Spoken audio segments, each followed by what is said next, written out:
Bonsoir, professeur Vernaz. Bonsoir. Merci d'avoir accepté notre invitation à nous donner le pouls de comment les Français ont réagi à la suite de la réélection de Donald Trump comme 47e président des États-Unis. Professeur Vernaz, quel a été le sentiment général en France lors de l'annonce de la victoire de Donald Trump? Surprise, inquiétude ou optimisme de la part des Français?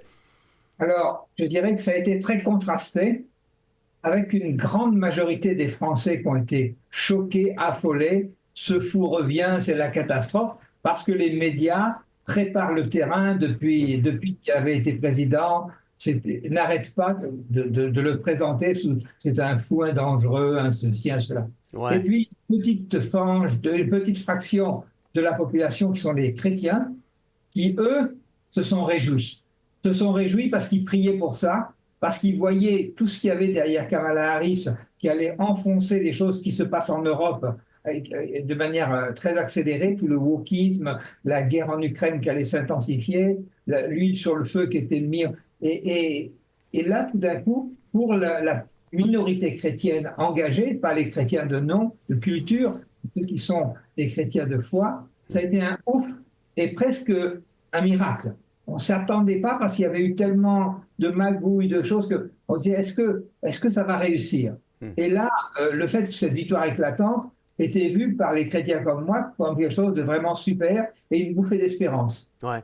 Vous parlez des chrétiens, ça m'amène à sauter immédiatement dans la mêlée. Est-ce que c'est unanime en France la joie que ressentent les chrétiens suite à la victoire de Donald Trump comme président des États-Unis, ou c'est Pas encore du, mitigé? pas du tout. Les grandes églises traditionnelles disent voilà, Trump c'est un danger. En fait, les grandes églises traditionnelles sur tous les sujets, que ce soit création, évolution, climat, etc., sont juste formatées par les médias français qui sont complètement inféodés au gouvernement depuis des années. Donc, du coup, la grande majorité des chrétiens, malheureusement, se laissent complètement embarquer dans un narratif qui, pour moi, n'est pas du tout juste. Hmm. Mais nous sommes un certain nombre de chrétiens, je dirais, qui contestons ce narratif, qui pensons que la Bible reste la vérité éternelle et qui nous réjouissons de voir certaines valeurs qui vont reprendre le dessus sur la scène américaine. C'est quoi, professeur Vernas, les principaux défis que les Européens, en particulier, pardonnez-moi, le peuple français, perçoivent face au retour de Donald Trump à la Maison-Blanche? Alors, en fait, je dirais que ce qu'il exprime, c'est qu'on va être abandonné par l'OTAN face au méchant Poutine et qu'on est en danger parce que l'Amérique va se replier sur elle-même. Ça, c'est la crainte exprimée qui, pour moi, ne correspond pas à une vraie crainte. Mais en fait, la vraie crainte cachée dont personne ne parle, c'est que les valeurs du wokisme, si elles sont combattues aux États-Unis, vont être aussi combattues de manière plus forte en Europe. Et c'est ça que, en fait, les médias, le gouvernement, l'Europe actuelle craint le plus. Ouais. Vous savez, professeur Vernaz, on sait que la politique étrangère de Donald Trump a souvent été critiquée pour son caractère unilatéral. Comment ces politiques pourraient-elles affecter, selon vous, les relations entre les États-Unis, par exemple, et la France? Je dirais que la France s'est engagée dans le wokisme, dans le soutien à l'Ukraine tout azimut, dans la diabolisation, je dirais, de toutes les valeurs chrétiennes. Et du coup, c'est quelque chose qui dérange énormément cet élan qu'un grand pays comme les États-Unis va, au niveau, par exemple, de l'ONU, ne plus soutenir toutes les causes woke, toutes les causes abortives, toutes les causes, je dirais, euh, l'écriture inclusive, enfin, sous toutes ces facettes, le wokisme. Et ça, je sens que c'est quelque chose qui fait très peur à cette gauche avait le monopole des médias depuis des décennies. Oui, ouais, tout à fait. On sait qu'un des chevals de bataille de Donald Trump réside autour de toute la question sur les changements climatiques. C'est un sujet sur lequel vous avez vous-même développé une expertise au fil des années. Cela m'amène à vous poser la question suivante. La question climatique a souvent été un point de divergence majeur entre Trump et l'Europe. Pensez-vous que sa victoire pourrait freiner, par exemple, les efforts globaux en matière de lutte contre le changement climatique, notamment dans le cadre des accords de Paris? Alors, je l'espère. J'espère que ça va changer les choses. Parce qu'actuellement, l'Europe se tire des balles dans le pied. L'Europe a signé un pacte vert qui est la signature de l'autodestruction de l'Europe. Comment faire une énergie toujours plus rare et plus chère? Comment faire 4000 normes chaque jour nouvelles pour que les agriculteurs étouffent et ne puissent plus vivre? Comment tout interdire? Comment... Et aujourd'hui, il y a un espoir que si les États-Unis changent, eh bien, ça aide les quelques voix résistantes qui sont en Europe, comme celle de Viktor Orban ou celle de l'Italie. Donc, ça donne une espérance pour résister à quelque chose qui est une vague qui était en train de nous emporter et de nous détruire depuis maintenant quelques décennies. Ouais. On sait également, professeur Vernas, que la politique migratoire de Donald Trump fait peur énormément, notamment aux Canadiens et aux Mexicains, parce que nous sommes les deux pays en bordure des États-Unis. Et Donald Trump en a fait son cheval de bataille, mentionnant qu'il était pour renvoyer tous ces immigrants illégaux qui pénètrent en sol américain. Est-ce que vous pensez que la politique migratoire de Trump pourrait influencer les discussions en France sur les politiques d'immigration et de sécurité du pays? Aujourd'hui, la plupart des peuples européens en supportent plus, en ont plus cassé des politiques migratoires européennes. L'Europe a dit supprimer les frontières, on vous fera une frontière à l'extérieur qui vous protège. Et en fait, l'organisme qui était en charge de nous protéger a été un organisme pour faire rentrer le plus de migrants possible. Donc, ils ont fait exactement l'inverse de ce qu'ils avaient annoncé. Ouais. Et donc, l'Europe aujourd'hui est envahie par toutes sortes notamment de personnes islamistes qui sont en train d'islamiser à toute allure les pays d'Europe. Donc, les peuples aujourd'hui sont encore majoritaires et réclament l'arrêt de cette immigration massive. Mais les gouvernements ne les écoutent pas. L'Europe en particulier impose des pénalités énormes à ceux qui refusent un migrant, enfin, toutes sortes de choses pour imposer cette immigration. Ouais. Donc, ça ne changera pas immédiatement les choses, ce qui se passe aux États-Unis, mais ça peut redonner un peu d'espérance et de force à ceux qui s'y opposent, comme par exemple la Hongrie ou l'Italie. Ouais. On sait que ce qui vient avec Donald Trump, notamment, ce sont un retour à ces valeurs conservatrices-là. Est-ce que la victoire de Trump pourrait emmener ou entraîner un effet domino sur les montées des droites conservatrices en Europe, notamment en France, avec l'élection présidentielle qui, si je ne m'abuse, est prévue pour 2027? Tout à fait. Alors, je ne suis pas devin pour dire que ça aura directement un impact ou pas sur cette élection. Par contre, ce que je vois, c'est que, je ne sais pas maintenant, ça fait combien de temps qu'on sait qu'il est, ça fait quelques semaines, on sait qu'il a été élu largement, et je vois déjà un changement où certaines paroles qui étaient absolument impensables de lire dans certains journaux comme Le Figaro, tout d'un coup, on ose exprimer certaines valeurs chrétiennes dans des grands journaux. Ça, on voit que tout d'un coup, il y a un revirement. La gauche a perdu un peu de son pouvoir d'étouffer le christianisme, même en France, du fait de cette élection. Donc on voit déjà un changement dans la liberté de parole. Ouais. Alors pour moi, je dirais, je ne connais pas M. Trump et je ne veux pas juger sur ses qualités chrétiennes, mais pour moi, il y a des choses fondamentales que j'ai vues qu'il a fait qui sont extrêmement encourageantes. Ouais. La première chose, c'est de rétablir la Bible au cœur de la mission. Les États-Unis ont été fondés sur une alliance biblique. George Washington disait que si on n'est pas dans cette alliance biblique, les États-Unis ne pourront jamais être bénis. Et il a rétabli que la Bible soit le fondement. Alors que les États-Unis ont fait tout l'inverse. Je ne sais pas si vous avez vu le deuxième film, Dieu n'est pas mort.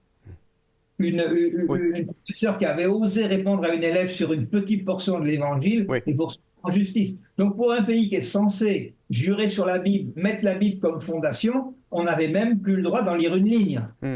C'est vrai. Donc on voit que c'est en train d'être renversé. Et ça, pour moi, spirituellement, même si Trump n'est pas parfait et fait des erreurs, il met une fondation qui va amener une bénédiction. Oui, tout à fait, vous avez absolument raison. On le sait, ça fait la manchette des journaux en 2020. Plusieurs se sont écriés, ont crié haut et fort à la manipulation dans les élections de 2020, au vol, à la triche par rapport à la victoire de Biden. Pensez-vous qu'aujourd'hui, il est plus stratégique d'avoir un Donald Trump pour gouverner les États-Unis qu'il ne l'aurait été en 2020? Moi, je pense que Dieu règne. Le psaume 2 nous le dit.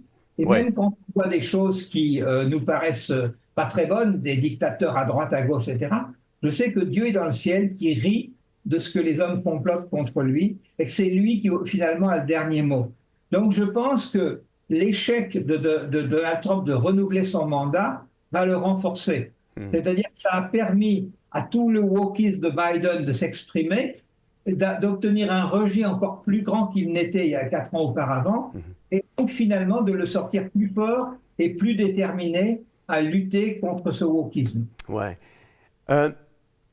Pensez-vous, professeur Vernas, que cette élection pourrait influencer les débats sur la place des valeurs chrétiennes dans les politiques publiques en France?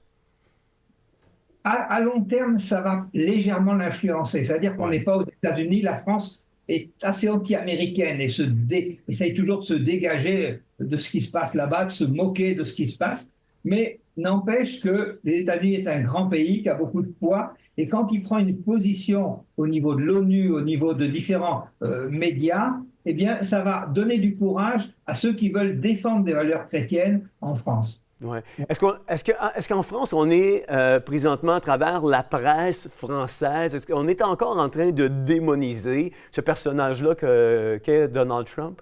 Alors, je dirais qu'en 15 jours, j'ai vu du changement.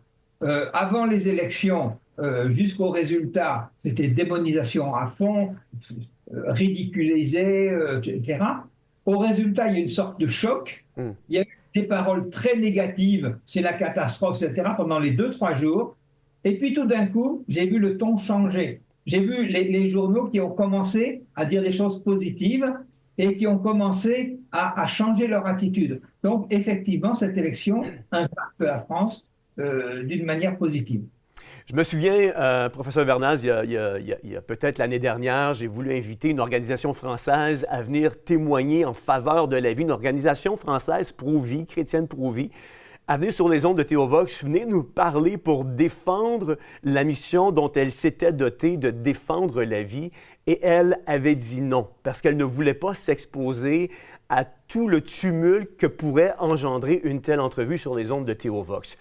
La réélection de Donald Trump pourrait-elle renforcer, selon vous, et stimuler la voix des chrétiens conservateurs sur la scène internationale, notamment en France et en Europe? Je l'espère, parce qu'effectivement, aujourd'hui, il y a une intimidation énorme sur tous ceux qui s'opposent au narratif officiel. Quand j'ai parlé sur la création et que la théorie de l'évolution, aujourd'hui, la science ne la soutient aucunement, il y a une violence qui s'oppose, non pas sur des arguments scientifiques parce qu'ils n'en ont pas, mais qui s'oppose sur ma personne. Il y a une intimidation pour me faire taire. Quand j'ai osé parler que le CO2 était une bénédiction et que le léger réchauffement qu'on observait depuis un siècle était une bénédiction pour la planète et ne justifiait en rien toutes les mesures suicidaires qu'on est en train de nous faire prendre, là, j'ai été interdit de séjour pratiquement partout. Donc, il y a une violence d'intimidation. Donc, j'en veux pas aux gens de se laisser intimider, d'avoir peur. Certaines personnes qui me connaissent me disent « j'ose pas citer ton nom parce que je vais être mis de côté à l'université. Ouais. » Tu vois, moi, je n'ai pas peur de me mouiller, mais je respecte ceux qui ont peur pour leur carrière, qui ont mis à l'écart s'ils osent défendre des valeurs chrétiennes. Oui, tout à fait. Quelle est la perspective biblique? Puis j'aimerais vous entendre à ce niveau-là, professeur Vernas. Quelle est la perspective biblique sur un dirigeant qui est aussi clivant que Trump? Est-ce que c'est une opportunité ou un défi spirituel, selon vous? Alors, pour moi, je vois vraiment ça comme une opportunité, même si Dieu utilise pas des gens qui sont étonnants. Quand on voit, par exemple, le roi David, qui a été largement utilisé en Israël, c'est un homme qu'on n'aurait jamais accepté dans nos églises. Un assassin qui a tué quelqu'un pour lui piquer sa femme, on l'aurait rejeté. Mais quelque part, on voit que dans la Bible, quand Dieu ne trouve pas chez les bien-pensants des gens qui ont la poigne, il va tout d'un coup toucher le roi Cyrus, il va toucher d'autres, et il va se servir de personnes qui ont cette poigne, même si auparavant leur vie a été assez chaotique. Oui, tout à fait, tout à fait. Et je sais que vous avez répondu brièvement d'entrée de jeu à cette question-là, mais je veux vous la reposer parce que j'aimerais qu'on puisse peut-être creuser sur les raisons qui emmènent pas ces interrogations, mais cette défense-là par rapport à Donald Trump. Comment les églises évangéliques en France perçoivent-elles l'influence des évangéliques américains sur la politique de Donald Trump? Est-ce que ça influence leur engagement politique selon vous, ou on est encore à se cacher derrière, ce n'est pas à l'Église à faire de la politique? Or, je pense que les gens sont totalement aveuglés parce qu'aujourd'hui, force est d'admettre on a politisé des valeurs chrétiennes et sous ce mensonge-là que l'Église n'est pas appelée à faire de la politique, l'Église se tait à la défense de valeurs chrétiennes qui sont entièrement bibliques. Tout à fait. Je pense que l'Église a été soumise à une intimidation et cette intimidation a marché parce que l'Église s'est fortement compromis avec le monde. L'Église n'était pas solidement enracinée dans la parole de Dieu. Ouais. Si l'Église avait été solidement enracinée, ils auraient été prêts à être persécutés parce que Jésus nous a avertis. Ils m'ont persécuté, ils vous persécuteront aussi. On doit plutôt s'inquiéter lorsque le monde nous flatte plus que lorsqu'il nous persécute, si on est vraiment dans le message biblique. Donc, malheureusement, le discours de beaucoup d'églises, c'est « conformons-nous au siècle présent parce que sinon, on va discréditer notre Église ». Ouais. Et ce discours humaniste n'est pas du tout celui de Jésus, qui n'a jamais eu peur de confronter les pharisiens, de dire des choses qui étaient dérangeantes, de mille et une façons, de dire à Nicodème qu'il ne pouvait pas aller au ciel s'il ne naissait pas de nouveau, et il n'a jamais cherché à le caresser dans le sens du poil.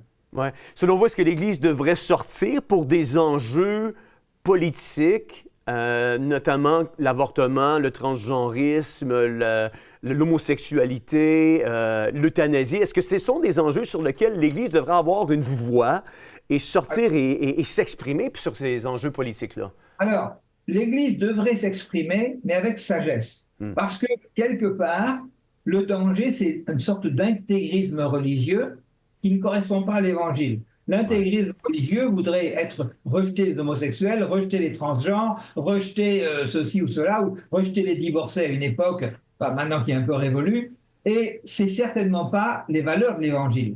Les valeurs de l'Évangile ne donnent aucune raison de stigmatiser les homosexuels, parce que la Bible dit les ivrognes, les adultères, n'hériteront pas du royaume de Dieu. Pourquoi stigmatiser un parmi toute une liste?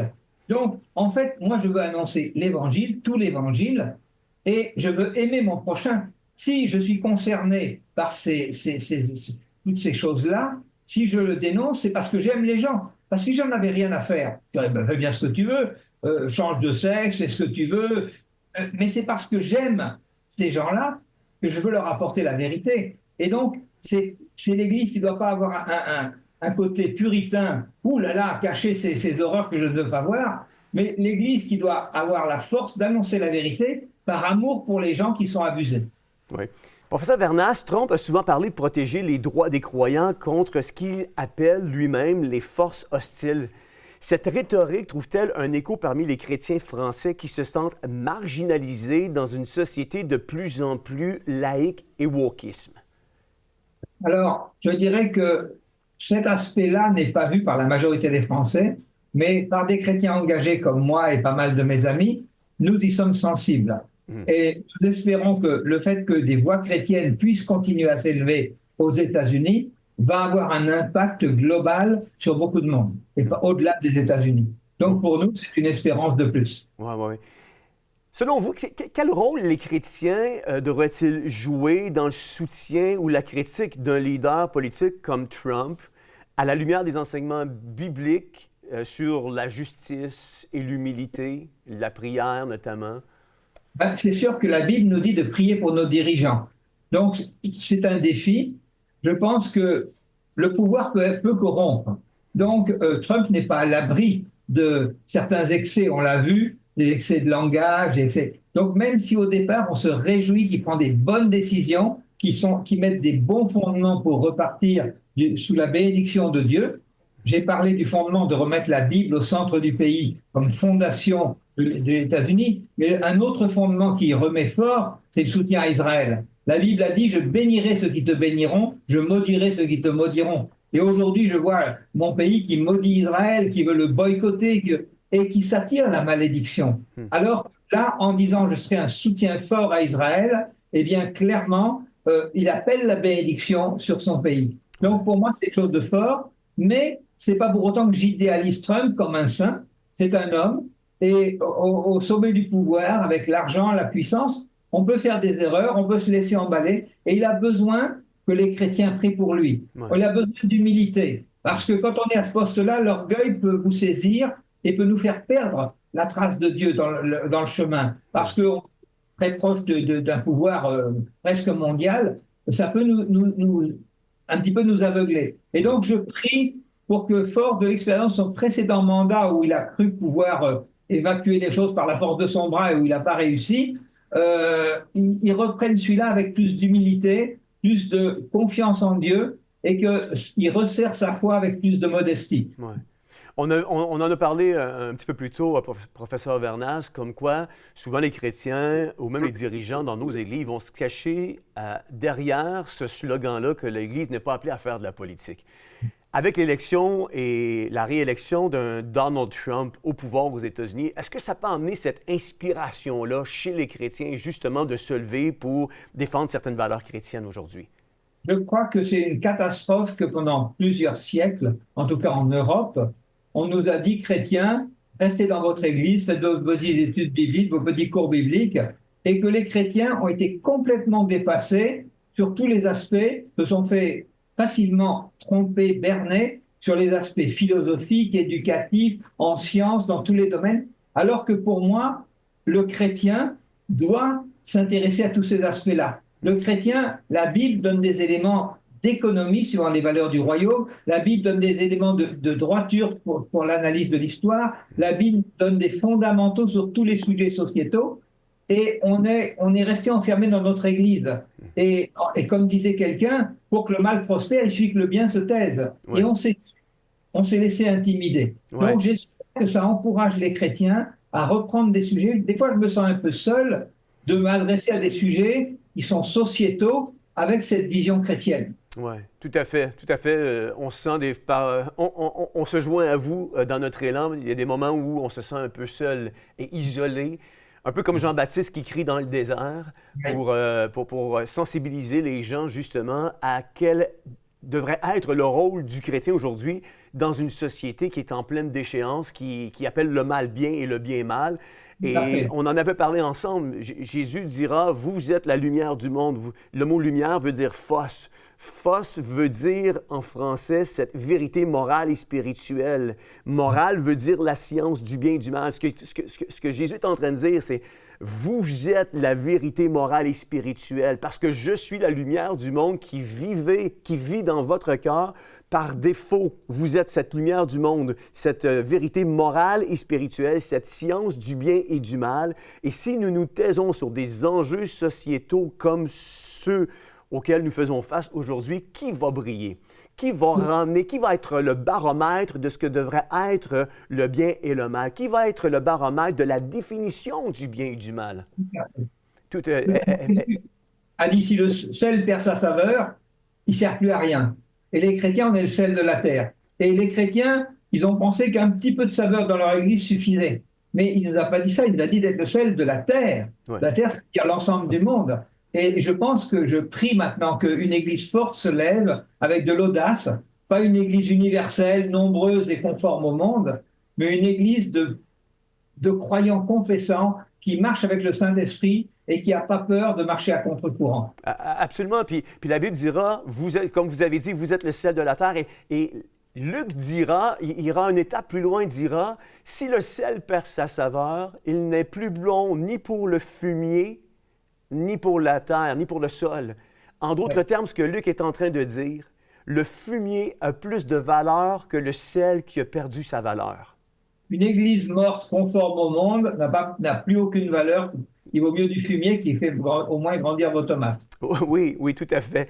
Quel défi éthique ou spirituel la victoire de Trump pose-t-elle pour les chrétiens qui doivent concilier leurs convictions avec des choix politiques qui sont extrêmement complexes aujourd'hui?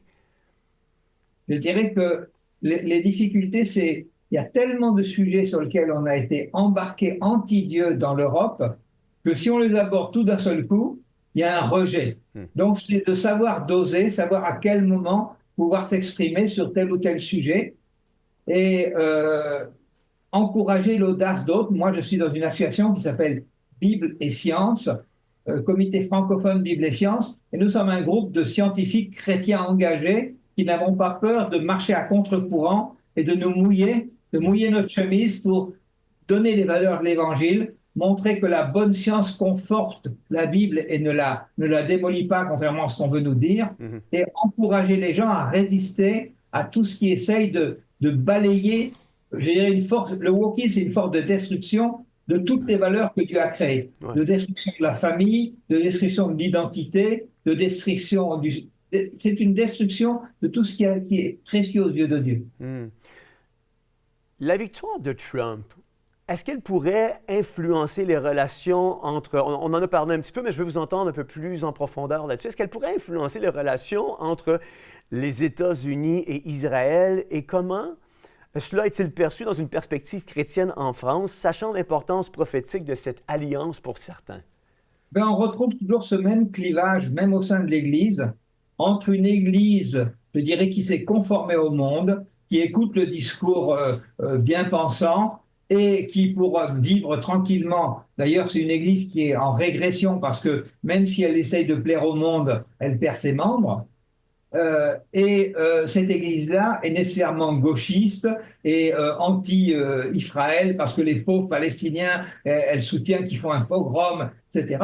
Et puis finalement, il y a une partie minoritaire de l'Église qui dit non, c'est le peuple de Dieu est attaqué de toutes parts, il ne fait que se défendre et il se défend remarquablement parce que c'est un des rares pays qui prévient les civils là où il va bombarder. J'ai jamais vu dans aucune guerre faire autant d'efforts pour sauver des civils. Mais en même temps, c'est une guerre existentielle. Ils sont 10 millions et ils ont autour d'eux toutes sortes de pays hostiles, armés jusqu'aux dents, qui veulent les détruire. Donc c'est une guerre existentielle. Ils ne sont là que déjà, le fait qu'ils soient encore là aujourd'hui, c'est déjà un miracle de Dieu absolument patent. Ouais, tout à fait. Et le fait que Trump prenne position de ce côté-là, je pense que déjà ça peut diminuer les velléités guerrières de l'Iran, parce que Trump n'hésitera pas à prendre fait et cause pour défendre si l'Iran attaque de manière violente sur Israël. Oui, ouais, tout à fait. Pendant qu'on est sur le sujet de la guerre, j'ai une question. Si vous ne pouvez pas y répondre, il n'y a pas de problème. Mais on sait que Biden disait haut et fort vouloir et démontrer à Trump qu'une transition à la Maison-Blanche entre lui et Trump, c'était quelque chose qu'il envisageait. Toutefois, cette semaine, il a fait une sortie permettant à l'Ukraine d'utiliser des missiles de longue portée pour attaquer la Russie. Quelle est votre perspective par rapport à cette déclaration et Poutine de renchérir en disant que s'il y avait cette attaque-là, il riposterait via le nucléaire? Est-ce que selon vous, on était à l'aube d'une troisième guerre mondiale? Alors, cette chose-là est dans la main de Dieu. Donc, je ne veux pas psychoser ni décider ou faire des pronostics parce que je me confie en Dieu. Au bout du compte, je ne vis pas avec la psychose d'une troisième guerre, même si ça peut arriver, parce que je sais que sur la fin des temps, Dieu nous dit qu'il y aura des guerres et des tas de choses très difficiles à vivre. Et je voudrais que nos églises y soient préparées, et dans ces moments-là, ce sera le moment de briller au milieu des ténèbres. Mais en attendant, pour reprendre plus précisément ça, je dirais que dans cette guerre, on a un narratif où un méchant a envahi un pauvre pays qui ne demandait rien, et ce narratif n'est pas vraiment la vérité. La vérité, c'est qu'il y a une partie de l'Ukraine qui fait à peu près un tiers qui est russophone à 80%, le Donbass, et que l'Ukraine a martyrisé pendant X années aux grandes dames des Russes et a fait 14 000 morts avant que la guerre commence, en tuant tous ceux qui étaient russophones, en imposant aux russophones de parler ukrainien, en les brimant dans leurs droits civiques, etc. Aujourd'hui, si on voulait la paix, il faudrait accepter des concessions territoriales. Pour moi, c'est infiniment mieux d'arrêter cette boucherie qui a fait tellement de souffrance et de mort et d'accepter que les gens qui majoritairement souhaitent être du côté russe puissent l'être et arrêter par orgueil de dire pas un pouce de terrain doit être perdu par l'Ukraine. Donc aujourd'hui, dans cette guerre, Poutine n'est pas un ange, mais de l'autre côté, on n'a pas des anges non plus parce qu'on a violé tous les accords de Minsk. On avait promis que l'Ukraine ne serait jamais dans l'OTAN, que l'Ukraine ne rentrerait jamais dans l'Europe. On a bafoué tout ça. Quand la Russie ou l'URSS de l'époque a voulu faire pareil et mettre des missiles à Cuba, les États-Unis étaient prêts à déclencher une guerre pour ne pas laisser des missiles. Et on voudrait maintenant que Poutine accepte des missiles à sa porte. Donc, je trouve que là-dessus, c'est nous qui ne sommes pas honnêtes. Ouais. Donc, là-dessus, je pense que Biden cherche à mettre vraiment du problème et mettre de l'huile sur le feu parce que l'industrie de l'armement le pousse, parce que pour des raisons idéologiques, ça permet que le wokisme avance pendant qu'on est sur cette front. Et puis c'est une guerre qui ne le touche pas trop parce que on fait la guerre par Ukrainiens interposés, c'est des Ukrainiens qui meurent.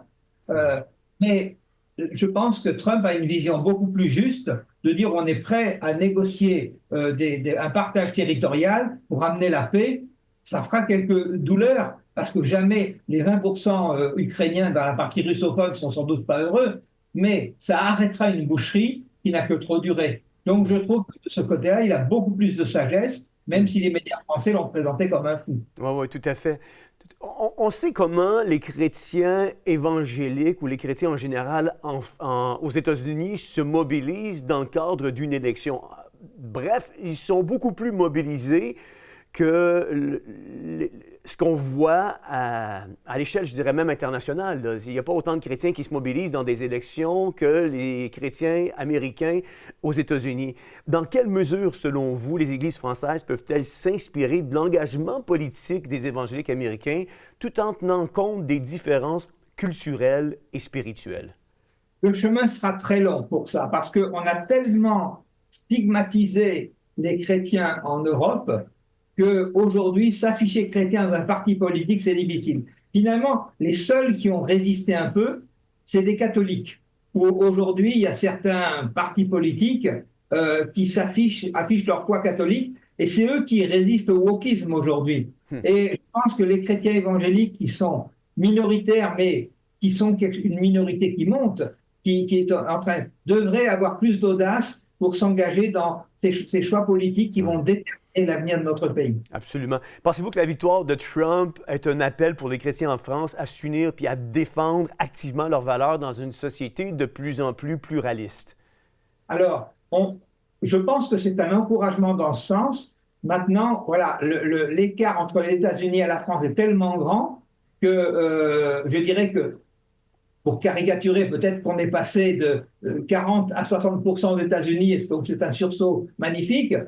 En France, il faudrait passer de 3% et ça sera loin pour passer à 50%. Ouais. Donc, même si on passe de 3 à 6%, il ne faut pas énormément de sel pour que la soupe ait du goût et il en faut un peu plus pour que la salaison ne pourrisse pas, mais ce n'est pas le sel qui est majoritaire qui empêche la pourriture. Donc, soyons le sel, même si nous sommes minoritaires. Absolument.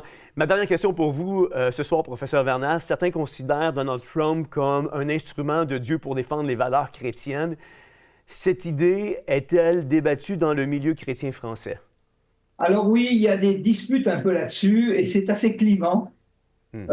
Moi, je dirais que je ne suis pas pour idéaliser. Je n'idéalise pas Trump et je ne sais pas trancher. Je suis certain pour moi que c'est Dieu qui est derrière ça, mais je ne sais pas trancher entre quelle est la foi réelle de Trump dans les valeurs, je dirais, de Jésus-Christ.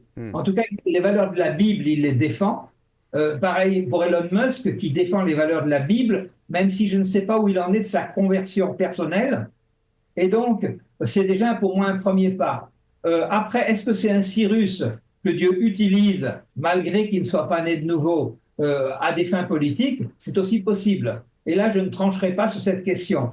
Ça reste un homme que je n'idéalise pas, mais donc je me réjouis des bonnes positions qu'il prend, même si sans vouloir le stigmatiser à cause de son passé. Oui. Merci beaucoup d'avoir été avec nous ce soir, professeur Vernas. Je vous souhaite de passer une excellente fin de soirée.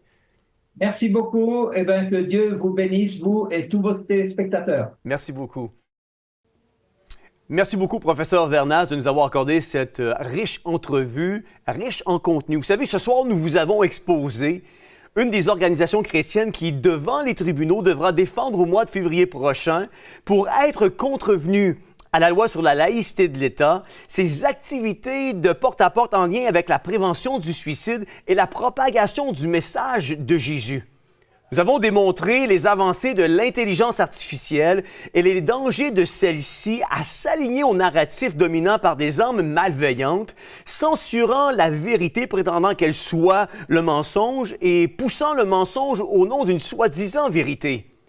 Nous vous avons exposé ces projets de loi qui, tranquillement et sournoisement, sont votés à l'Assemblée nationale, comme, entre autres, le projet de loi dont on a parlé ce soir et d'autres projets de loi qui, au nom de la vertu, sont en train de nous enlever nos droits fondamentaux, soustrayant notre liberté d'expression, notre liberté de religion et notre liberté de presse, et par le fait même, rendre notre pays, à notre insu, un État totalitaire.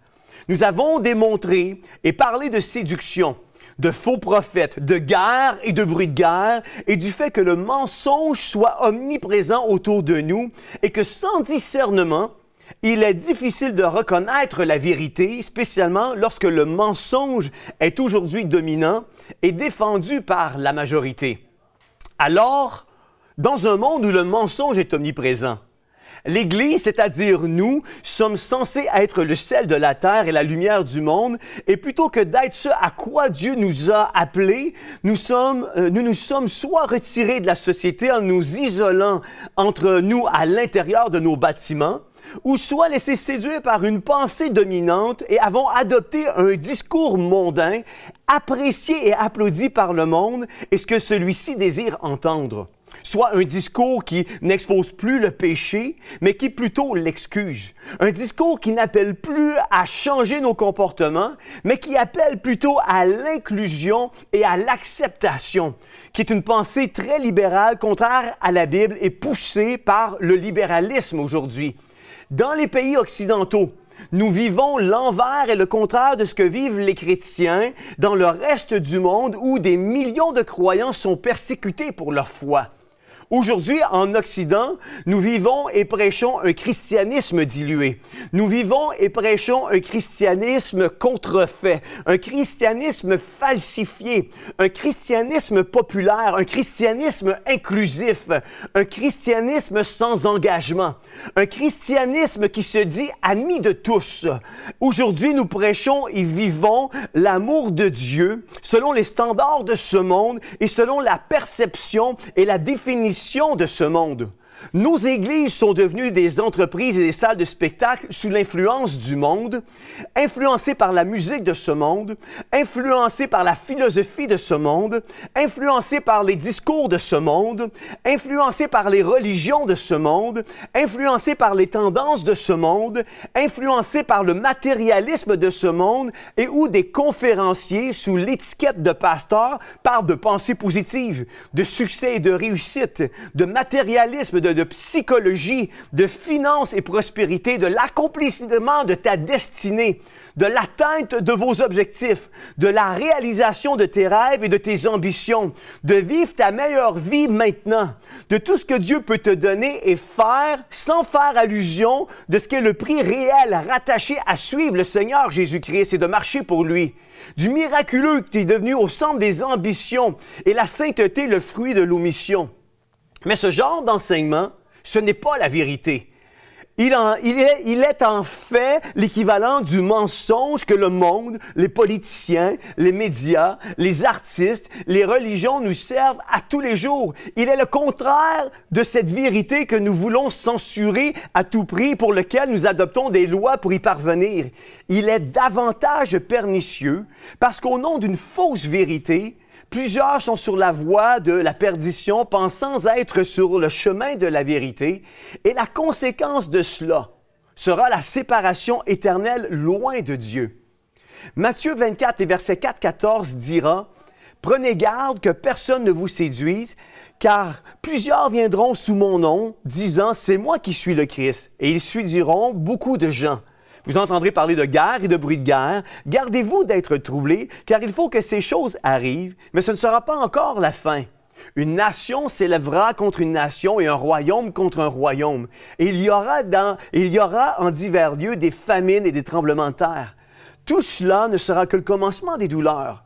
Alors on vous livrera au tourment et l'on vous fera mourir, et vous serez haïs de toutes les nations à cause de mon nom. Alors aussi plusieurs succomberont, et ils se trahiront, se haïront les uns les autres. Plusieurs faux prophètes s'élèveront, mais ils séduiront beaucoup de gens. Et parce que l'iniquité se sera accrue, la charité du plus grand nombre se refroidira. Mais celui qui persévérera jusqu'à la fin sera sauvé. Cette bonne nouvelle du royaume sera prêchée dans le monde entier pour servir de témoignage à toutes les nations. Alors viendra la fin. Alors pourquoi nous cherchons partout à censurer la vérité? Parce que la vérité expose le faux en nous. Parce qu'elle expose le mensonge. Parce qu'elle expose notre vraie nature. Parce qu'elle expose, tel le miroir, notre condition et le péché. Parce qu'elle affiche notre perdition et notre besoin d'un sauveur. Parce qu'elle appelle à l'humilité, à la repentance, au changement et à cette consécration totale à Dieu.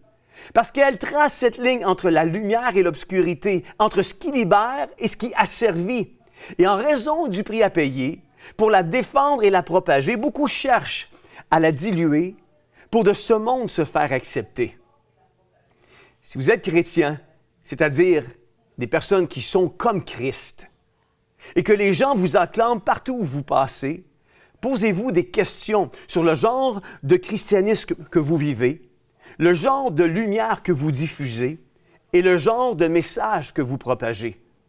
Luc 6, 22, 26 nous dira « Heureux serez-vous lorsque les hommes vous haïront, lorsqu'on vous chassera, vous outragera et qu'on rejettera votre nom comme infâme à cause du Fils de l'homme. » Verset 26 va dire « Malheur lorsque tous les hommes diront du bien de vous, car c'est ainsi qu'agissait leur Père à l'égard des prophètes. » Jean 15, 18 dira « Si le monde vous haït, sachez qu'il m'a haï avant vous. » Le vrai message de l'Évangile ce soir, que nous avons plus que jamais besoin d'entendre aujourd'hui, est celui-ci. Annoncer la bonne nouvelle de Jésus, dénoncer le péché et nous emmène à reconnaître notre besoin d'un sauveur en Jésus-Christ pour nous connecter à Dieu le Père et prononcer qu'un jugement vient très bientôt et que nous vivons à la lumière de l'actualité la réalisation des prophéties bibliques. Jésus revient bientôt. Que l'on y croit ou que l'on n'y croit pas, ça ne change pas le fait que Jésus revient bientôt chercher son Église et ses enfants, qu'ils l'auront reconnu et accepté comme Seigneur et Sauveur de leur vie. Et ma prière pour vous ce soir, c'est que vous puissiez, vous aussi, vous tourner vers lui. C'est Jean-François Denis qui vous dit bonne réflexion et à la semaine prochaine.